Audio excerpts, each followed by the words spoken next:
Hi, this is Robert Scheer with another edition of Scheer Intelligence, where the intelligence and certainly the attitude and opinion comes from the guest. And that's Richard Silverstein, who puts out, and has done it for some 20 years now, right? The Over, yeah. Tikun Olam blog, Repairing the World.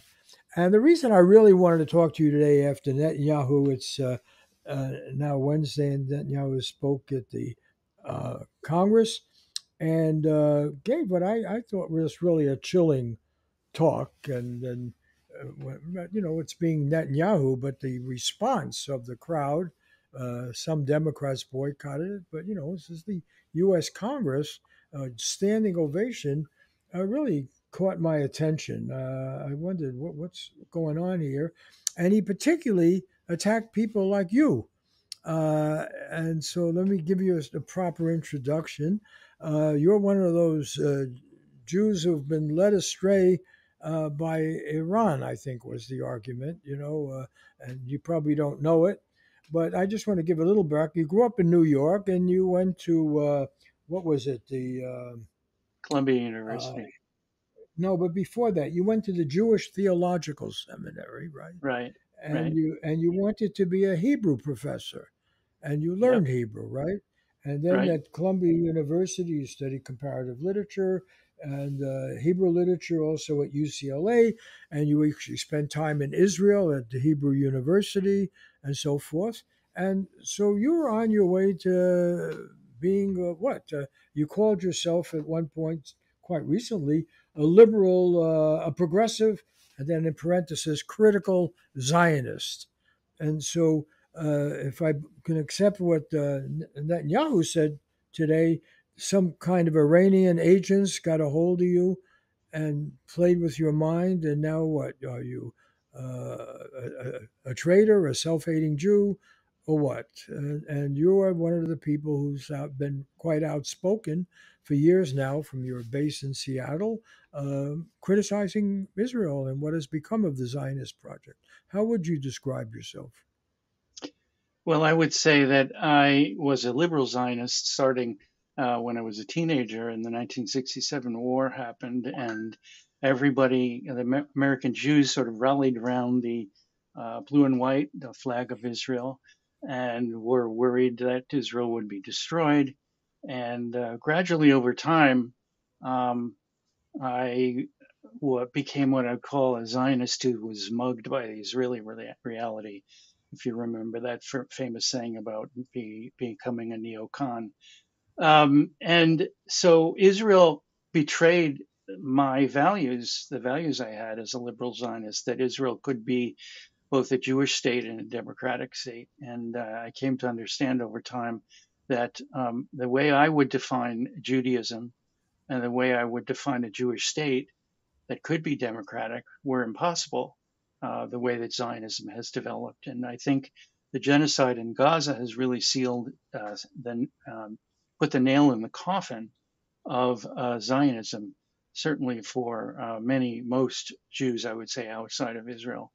And I think that Israel has lost its way, and it may continue to survive for I don't know how long, but it's become a failed state and a state that's engaged in genocide, and that betrays Judaism, betrays the ethical tradition of the prophets, betrays everything that I hold sacred as a Jew. So now I'm profoundly alienated from Israel, certainly alienated from what they're doing in Gaza and from Netanyahu. And I think that's why the Democratic response to the speech was so muted. I would say muted by even the most supportive members of Congress. And you notice that up on the dais where the Democratic leader of the Senate should be, Kamala Harris was the president of the Senate, not there. My senator Patty Murray from Seattle was the president pro tem of the Senate. She refused to do it. They had to put Ben Cardin in there, who gets millions from AIPAC and the Israel lobby. So he was willing to be up there and be the Democratic front man. It's also important to note that Chuck Schumer, who's the majority leader in the Senate, uh, pointedly standing on the aisle as Bibi came down and was shaking hands with all of the GOP members of Congress. Chuck Schumer did not put out his hand. He did not look at Netanyahu. Netanyahu did not look at him, and just walked past him. So I think there's a division within the Democratic Party about this, but there's a very strident division between Democrats and Republicans on Netanyahu himself, who Schumer had attacked a month earlier too, and the rest of the country, which is opposed to the Gaza war and opposed to Biden's support for Israel in the Gaza war. So Netanyahu just glossed over all of that and made it seem like we were all one big global family. The Arab states and the Europeans and the democracy of the world were all united in supporting him and supporting Israel, which is total delusional characterization of reality. Well, it's interesting, that the thing that was really quite frightening about the speech, from my point of view, was the denial of any complexity, any aspirations of the Palestinian people, any that they're basically that they're all terrorists and they're all illegitimate and they're that way because they are anti-Semitic and they have no values, they're barbarian and so forth.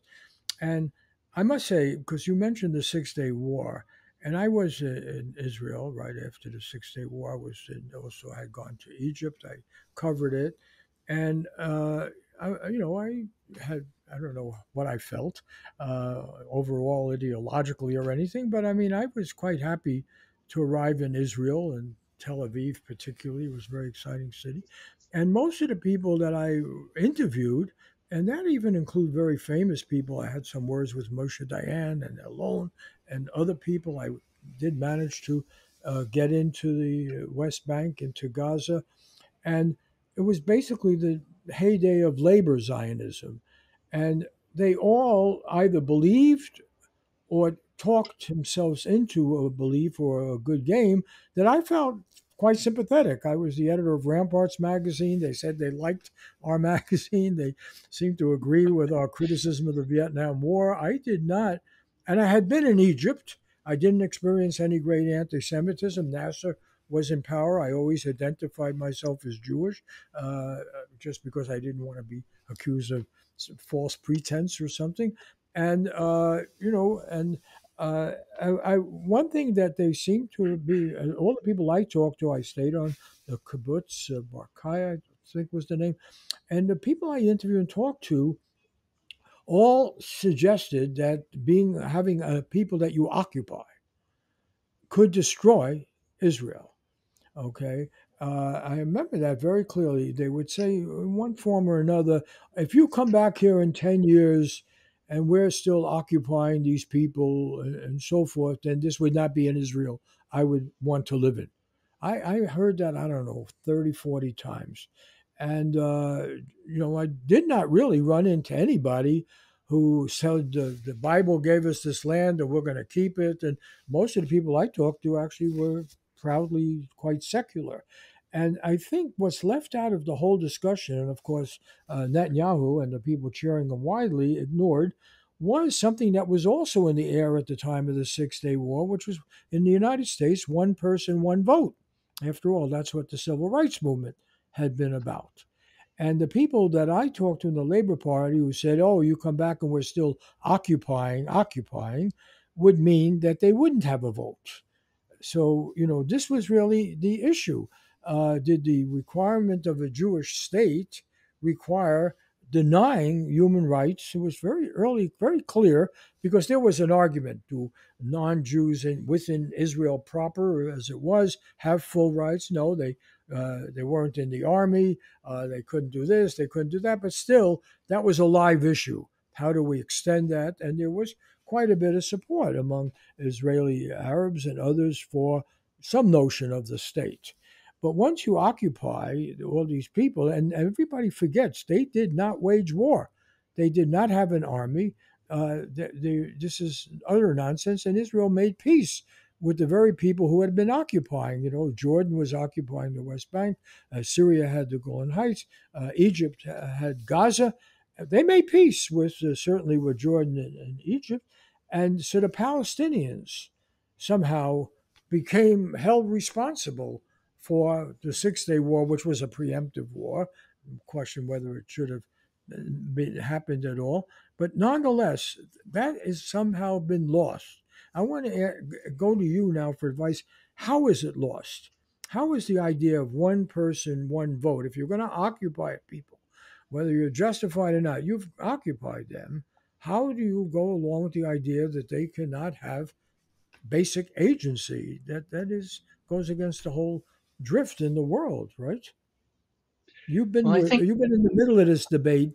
Tell me, what happened to the enlightened Israeli left and the Labor Party and all these people? I still read the Haaretz and all that, but they seem to be a small group. that's right. We need to go back before 1967 to 1948. In 1948, the seeds of what we see now in Israel were planted with the Nakba, the expulsion of nearly 1 million Palestinians from Israel. It was part of a Zionist campaign that Ben Gurion sort of advanced. He was the father, basically, of the state and leader of the early states from 48 until the early 60s. He wanted a Jewish majority in Israel. And in order to do that, he had to get rid of as many of the Palestinian, indigenous Palestinians who lived in Israel. So that left only 250,000 Palestinians inside Israel, and that has grown to about 1 million now. But this mass expulsion was the first step in the sort of contradiction of democratic values. So, yes, there were liberal Zionists. The Labor Party was predominant from 48 until 1977, and its ideals were based on being a democratic state. 1967, though, there were 300,000 Palestinians who were expelled from the West Bank in 1967. So the Nakba was not just in 1948, it continued. And now Israelis have been talking about expelling the 2.5 million Gazans who live in Gaza. And we don't know where they would put them, if they would put them anywhere. So this idea that Israel needs to either make the Palestinians a quiescent minority or to eliminate them entirely so that Israel could be a pure Jewish state. This is what the ideology of Itamar Ben-Gvir and Bezalel Smotrich, who are the leaders of the extremist Kahanist wing of this government, who are senior ministers in the government. This is what they want. This is why there's violence, mass violence in the West Bank. This is why 20 or 30 villages, Palestinian villages there, have been basically erased. Why 1,500 Palestinians have been basically their villages destroyed by the settlers, who, by the way, are not a minority. The settlers really control the state. People don't really understand that. They think that, the people who live within the boundaries of Israel, it's democratic elections that happen and everybody is resented equally or some such nostrum like that. But the settlers are the state, as far as I'm concerned. They control. The settlers are a mass in the army, and they are represented widely in the Knesset, and they dominate the current government. So Israel once, until 1977, you could say was a liberal democracy. It no longer is. In 1977, Menachem Begin came on the scene, and from 1977 until now, with the exception of maybe 6 or 7 years over that period, it's been dominated by the Likud and its right-wing Kahanist ideology. Okay, but I'm getting back to my basic question. How did a truly impressive people, I didn't do great surveys. I actually did one. Wrote about the Jewish community of LA We did a survey, but you know, I mean, my mother lost her whole family in Lithuania.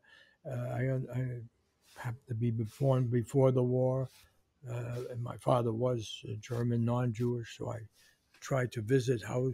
It just drives me crazy that the Germans are now suppressing people who talk about Palestinian rights. My God, the whole justification for having a Jewish state was to get away from the Germans and what the carnage, the barbarism that they did. Now they blame the Palestinians for it.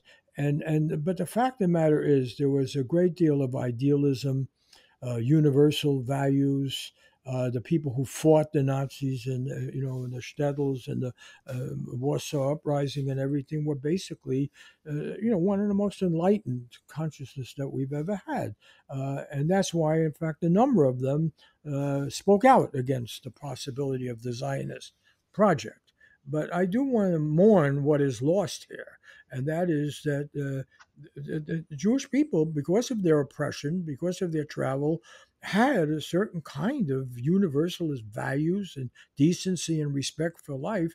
And certainly with the New York I grew up in, I was earlier than you, but the general assumption was that Jews were tolerant, open people. They supported the civil rights of everyone.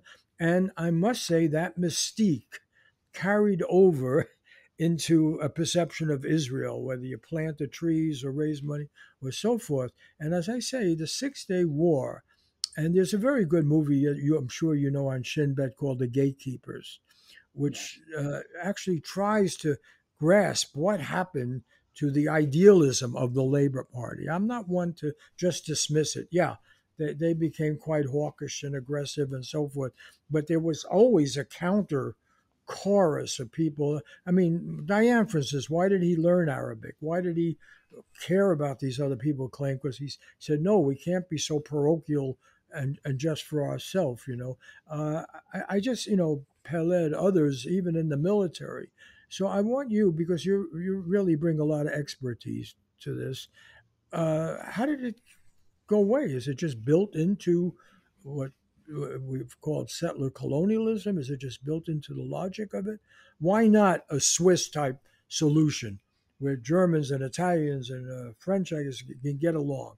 What happened? And that, after all, we did have this possibility of a two-state. We did have Oslo and so forth. How did this get soured in this terrible way? Well, the ideology of Zionism has really a schizophrenic approach to this Jewish democratic sort of bifurcation, and thought that you could have a state that was informed by Jewish values, by Jewish religion, and you could also have a Western style democracy. But if you want to have a state that is Jewish, and you're not willing to have Jews, you want the Jews to be superior to non-Jews, that you want them to control the levers of power, that you want their religion to be the primary religion, and you want the Arabs and Palestinians to be a minority and to have less rights than Jews, which is the way the state is constructed, then you can't have a liberal democratic state. So the countries that you were talking about, Switzerland, Northern Ireland, Canada, that have different minorities who live together, is because each minority doesn't want to eliminate the other, and they've decided we can all live together. We have to decide how we're going to divvy up the elections and the legislature, and we're going to share power. That happens a little bit in Lebanon, although it's a less functional state. And so you had arrangements in all of those places where everybody could decide to live together. In Northern Ireland, you had a civil war basically between the Catholics and the Protestants. But even there, with the help of George Mitchell and others, you had an agreement that was reached where it hasn't always been rosy, but they figured out how to do it. Currently Israel, the Likud party, the right wing parties, they don't want to have a Palestinian state.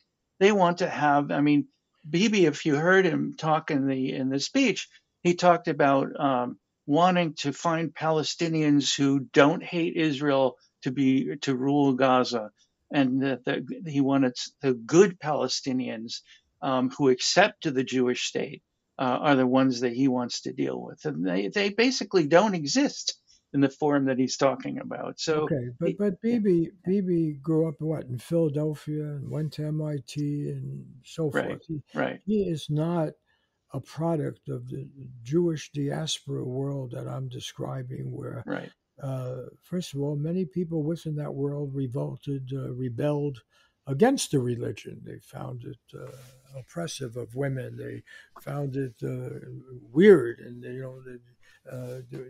parts of the Old Testament were certainly not to be, all the commandments.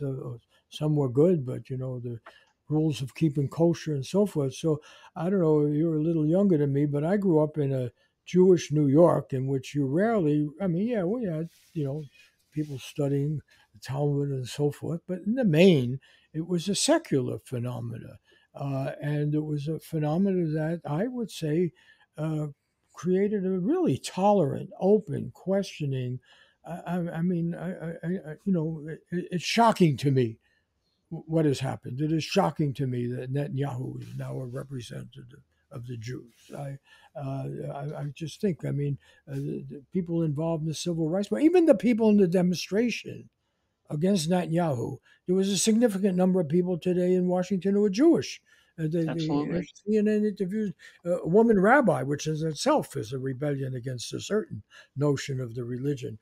But clearly, I know when we at the LA Times we did a poll on the Jewish community, and we found then at the time of Oslo and so forth, even then there was a very large number of Jewish people who rejected any kind of coercive nationalist thing, and so I'm turning to you for an answer for me to a mystery. You have studied now. Is it the Hebraic tradition overwhelmed the secular Yiddishkeit experience? What happened, or is it just in the nature of reasserting a colonial experience?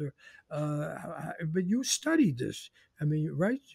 Uh, what is it? You can't just discard it. Because even the Zionists, the fervent Zionists that I knew, were enlightened. They didn't, even if that's what gets me, I would recommend to anybody listening to this, get a hold of this movie. You can buy it on Amazon for, $10 or something. The Gatekeepers. And these guys in Shin Bet who acted often in a very coercive, harsh way, on the other hand, were clearly struggling. And they were shocked because Rabin, who you mentioned, after all, was killed by one of these people who would be probably very happy with Netanyahu's speech today. Just bring us to this complexity, because this is really a very sad moment.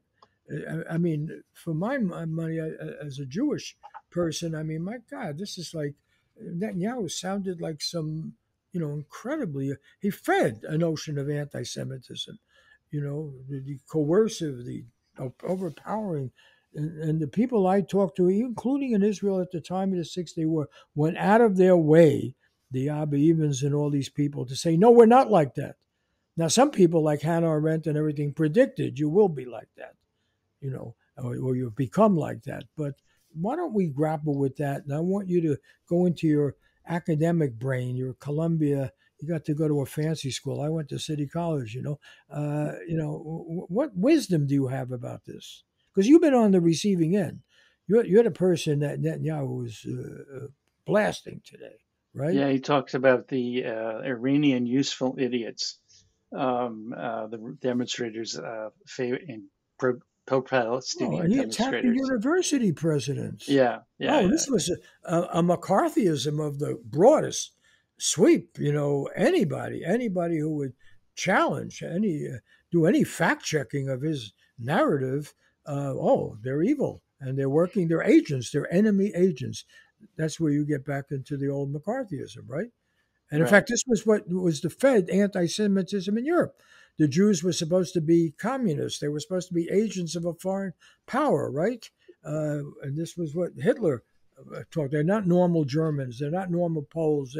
No, they're alienated enemy people. And we heard that today about the demonstrators.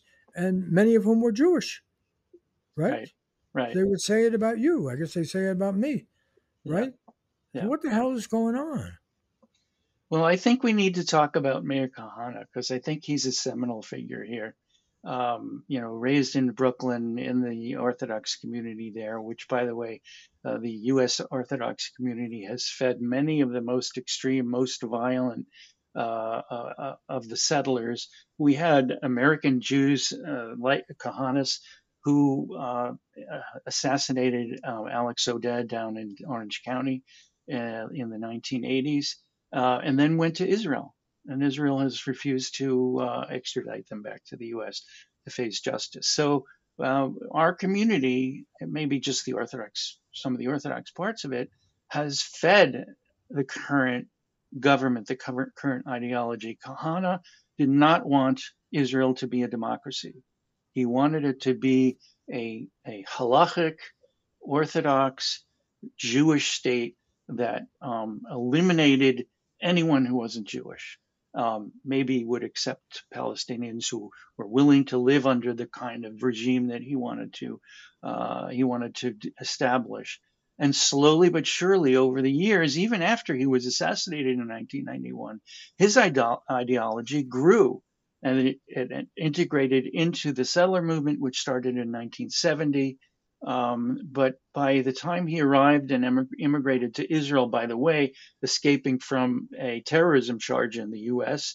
after bombing the Russian consulate, the FBI was on his trail, so he moved to Israel.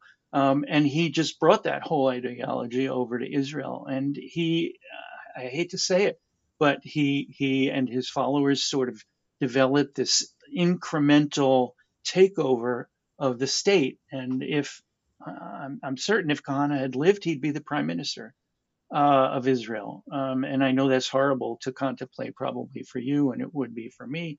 But I think that Kahanism really is what the state of Israel is. And it's why there's so much hatred. And by the way, Netanyahu in this speech was attacking liberal progressive Jews like me and pro-Palestinian demonstrators on the campuses, but he does that in Israel too. So there is a small group of progressive Israelis who are anti-Zionist, who want to integrate with Palestinians, and they would like to see a single democratic state in Israel, or if it was possible, two states, but that's no longer possible. So those people are under attack as well. Palestinians in Israel, Israeli citizens, are under attack as well. So we're all enemies of the state of Israel. That's Netanyahu is running. But help me out here because you sort of fell into now this argument that there can't be a progressive Zionist. We used to have Hashomer Hatzair, movement. I think that was probably the kibbutz that I stayed on. There were progressive. In fact, at one point, and in fact, I think it was at the time of the Six Day War, they said a very significant part of the officer corps had come out of the kibbutz movement, quite often left wing kibbutz activity, and you find that some of the people who have spoken out, like Peled's son and others, came out of that kind of tradition. So there was an idea that you could be a Zionist without being oppressive.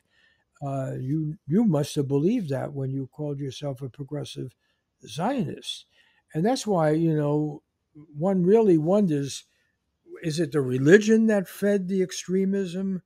That we're the chosen people, or there's a mandate for this territory, because I to this day cannot just discard the need to find safe haven for Jews after World War II. That yes, this was the greatest barbarism in modern history, and these are people who were not oppressing other people, and they were used as scapegoats. And so I could understand that. So did I.F. Stone when he went in on the first ships taking the DPs. And by the way, the very people who were turned away by U.S.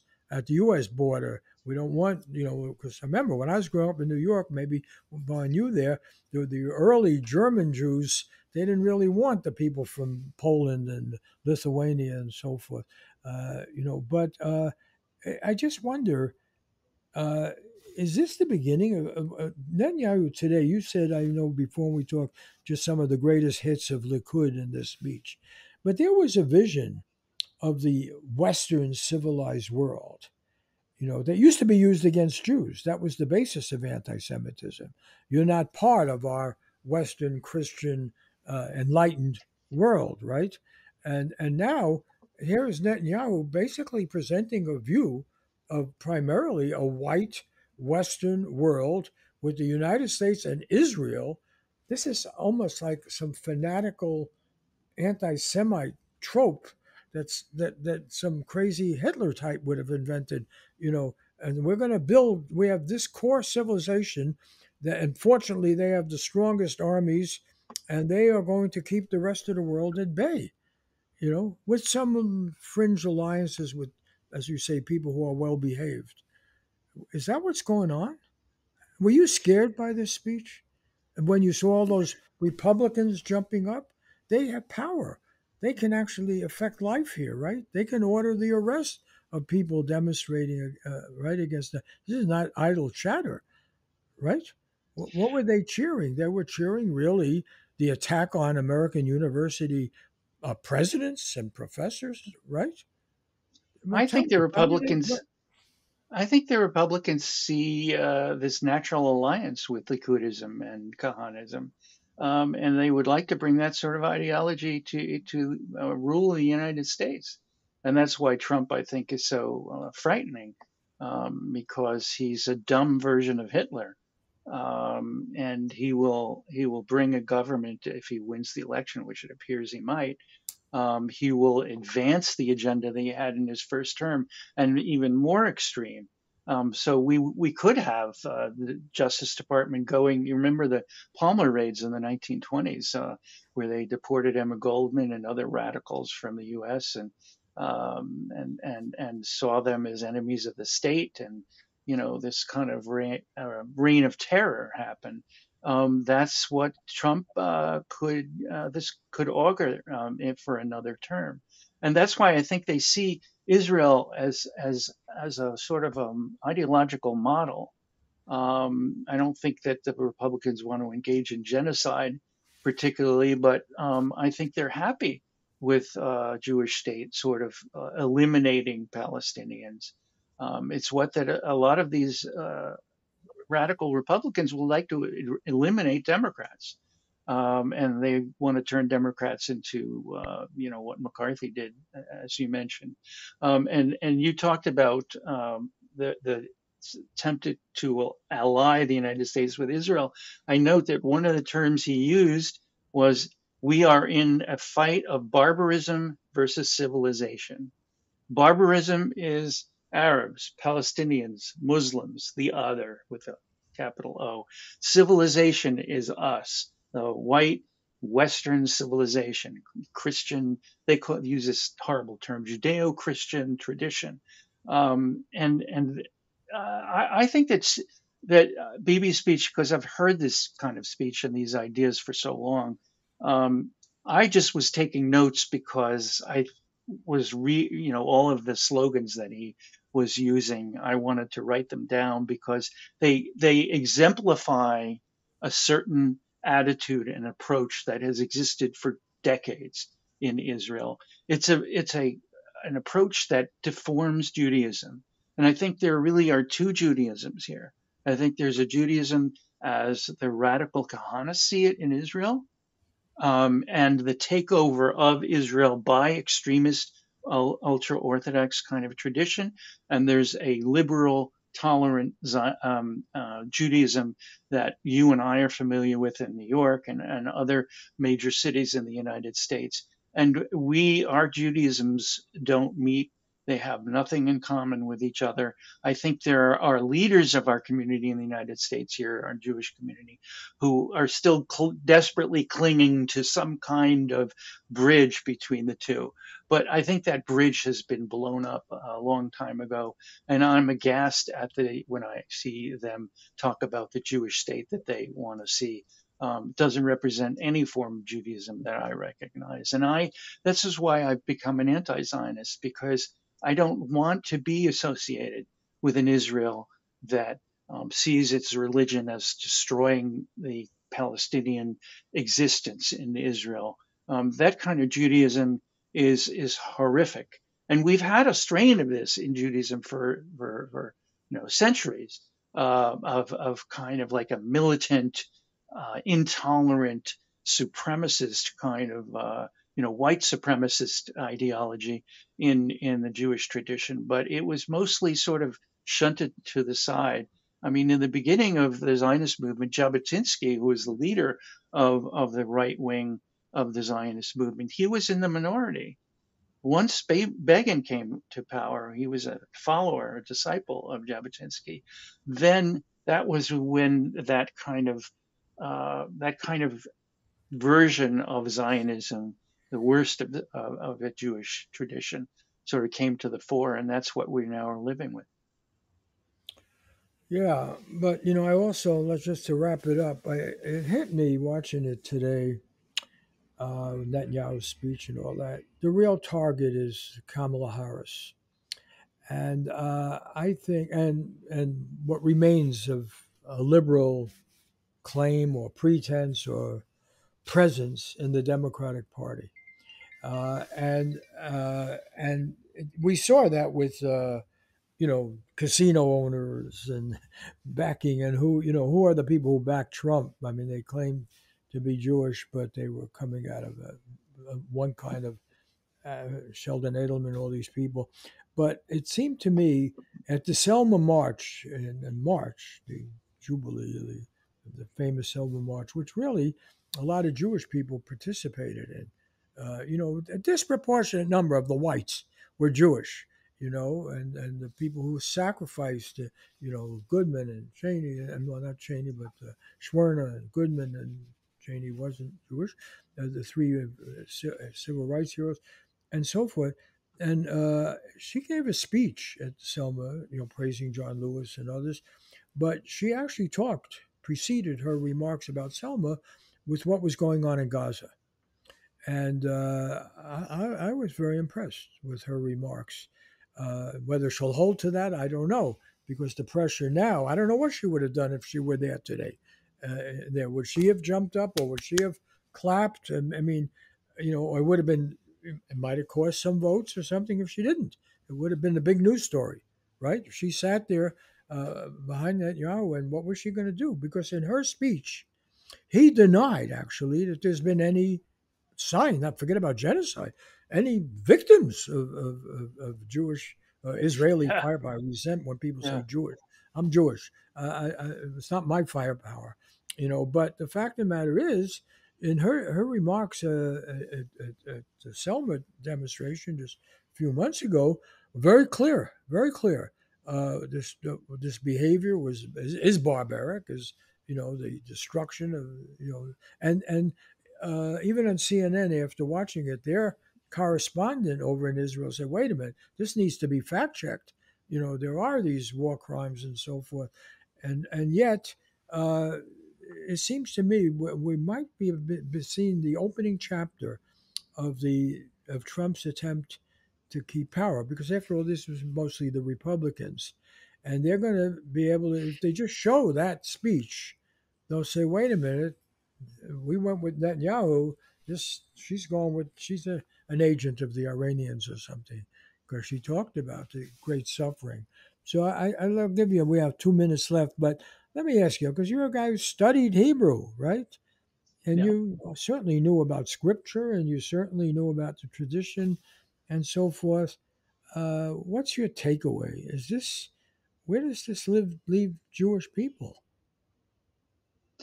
Well, I think that if the Jewish community in America is going to see itself as tied to Israel and see Israel as the most important element of Judaism, then we're in trouble.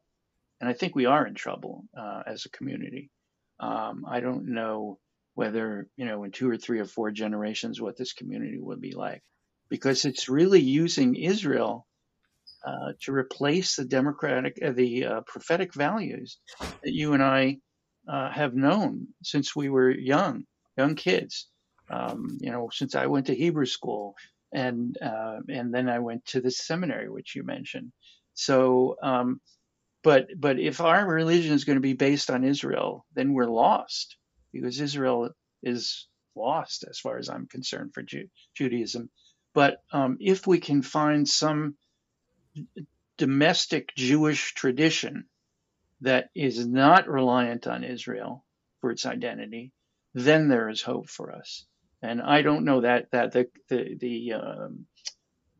the answer is not clear yet as to what will happen. I wanted to go back to Kamala Harris. I think it's really an open question where she's going to come down. There's two options for her. One is she maintains continuity with Biden. She doesn't raise a stink. She keeps sending the weapons, the $18 billion that we've already sent to Israel, and she won't even whisper the word ceasefire. Or is she going to realize that she's going to lose the liberal wing of the party if she keeps to that approach, which Biden, by the way, had lost? The liberals were fleeing from him like rats from a sinking ship. Um, and will she develop a spine? Will she develop an independent approach? I think the sign that she refused to attend the speech was an important symbolic statement. And she's going to try to probably, maintain a sort of sit on the fence and not offend either side. I don't know if she can do that. I'm not sure she's a deft enough politician like Obama or Clinton might have been. But that's what she has to do if she's going to win this election. And I It's don't know. interesting you mentioned Obama, but Netanyahu's previous speech was what 2015 when he spoke to Congress was a vicious attack on Obama. After all, it was Yeah, Obama who tried to work something out with Iran, and they did get them to pull back on the nuclear development. And wow, now we're in a different world. And nobody ever mentions peace and the peace movement, but Jewish participation in the peace movement, because of the horror of war, because Jews have suffered so much in war and know what happens when you have bedlam and chaos. Jews took it. I mean, it's like when I was growing up, there was an expression of shikkas and goy, not not nice to say, but non-Jew, an alcoholic is a non-Jew because Jews were afraid when people got drunk. Well, when they got drunk on power, when they got drunk on nationalism, Jews got it, and that somehow has been lost. Now, what you had in Netanyahu was a appeal to jingoism, an appeal to being the big military power, being allied with the biggest military power of the United States, and really disregarding the whole world. I mean, the UN court that he condemned, I mean, after all, that investigation that started in 2022 was after what, 83 members of the UN asked for such an investigation. What is going on with the occupation? And, I don't know if it just was like like a big blur. It was as if you talk about inconvenient truth that sometimes Democrats do. You talk about fact checking. No one raises the question. These Palestinian people, I get back to that point, drives me crazy. These Palestinian people did not attack Israel. They were conquered, and right. Israel got along. This was supposed to be the Abraham Accords. Get along with the very people who, did it. Seem to be attacking Israel. A question about how real it was. So let me end on that. I want to thanks for doing this. Christopher Ho and Laura Kondarajian at KCRW for posting this. I want to thank them. Joshua Scheer, our executive producer. Diego Ramos, who writes the introduction. Max Jones, who does the video.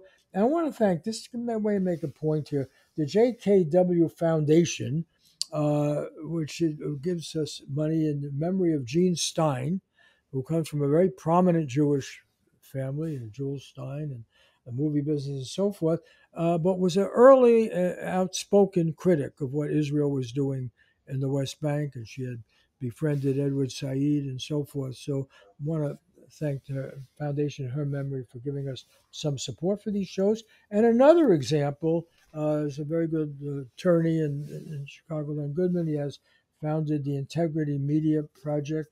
Integrity Media, they give us some support. And again, they do it in favor of free speech, protecting the right to free speech, protecting the right to dissenting views, and creating space for dissent. And I would think creating space for dissent is really the most honored of the Jewish diaspora experience, because how else do you defeat anti Semitism and racism and all the jingoism and so forth is by having tolerance of diverse point of view. And what we had today is really shocking. I'll end on an editorial note of my own. I saw in Netanyahu a guy that was willing to throw anyone in his way under the bus and to attack. And he actually went on an assault on American higher education that was actually more extreme than Joseph McCarthy had done. It was just pow! And anybody who dares to get in his way, criticize him. Well, I'm going to ask you one final question in that respect. He's not popular in Israel, right? No, no. 73% of people don't like him. So isn't there hope for Jewish idealism in the people who reject Netanyahu? Come on, give me something positive here. No, really, they see through the guy. I wish I could, Bob. But the fact of the matter is that the opposition, you would hope the opposition would have some of those values that we've been talking about, a liberal Zionism, the labor movement. But the opposition isn't much different than Netanyahu. Their basic ideology is the same thing. They're wearing, Netanyahu is the tough guy, and they're a little smoother and a little bit more elegant. But they don't want the Palestinians to have equal rights, and they don't want a two-state solution. Nobody in power in Israel wants what would be necessary to really have a true resolution of the conflict. But going back to what you said earlier, it's true that the vast majority of Israelis want him out. They want Bibi gone. They want him gone because A, he's not really trying to free the hostages, as opposed to what he said. He doesn't want a ceasefire because, which would get the hostages. He doesn't want it. He doesn't want an end to the war because then he's going to have to face the 4 corruption counts and possibly go to prison. So that's why he wants the war to continue. So I am hopeful about the hundreds of thousands of Israelis who come out and demonstrate every weekend against him. I'm hopeful about the hostage surviving family members who want the government to negotiate for ceasefire and bring their children home, but they don't have power. The government is not threatened by them, and they can demonstrate all they want, but unfortunately, this government is entrenched in power and doesn't have to listen to them. So it's really a dichotomy there between Israelis who are more moderate but have no power, and the Israelis who are bellicose and hateful and who control power, unfortunately. Okay, I'm going to, taking so much time, I'm just going to offer a dissent to what you say. Go ahead. I know one could criticize Rabin, and he, after all, was a general and so forth. And by the way, Israel had enemies, and by the way, we did have this terrible attack, right, on a kibbutz that's has been used as the excuse for all the savagery and so forth. But I think that you cannot have an appealing, decent society that well educated, sophisticated people will be happy in if you constantly have the society has its foot on the neck of other people. I think this is what happened to South Africa. I think it happens throughout the world. And I don't know, maybe I was there in a more idealistic time. As I say, I haven't been back since the 6 Day War.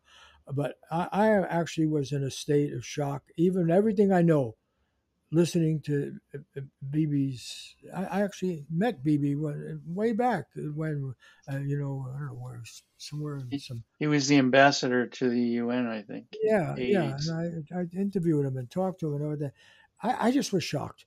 To me, I never thought that if fascism comes to America, it would come through our alliance with Israel. I never thought Yeah. this, Yeah. and I still don't want to think it. I don't want to think fascism is coming to America, but we saw a rally there of jingoism, of irrationality, of hatred, with the Republicans cheering Bibi. It was a just, you know, disgusting spectacle and scary, scary. Yeah. Anyway, since you've been on the receiving end, my hat's off for you for having the courage to keep doing it. How do people read your work? Tikun Olam blog. I've got it. The URL is richardsilverstein.com. And I also publish in some publications that would recommend. One is called The New Arab, and the other is called Middle East Eye. They're both based in the UK, where apparently this my kind of journalism and political activism is more acceptable outside of the United States. So that's where the outlets will publish me and Okay. you. Thank you, and take care. Yeah. Thank you, Bob.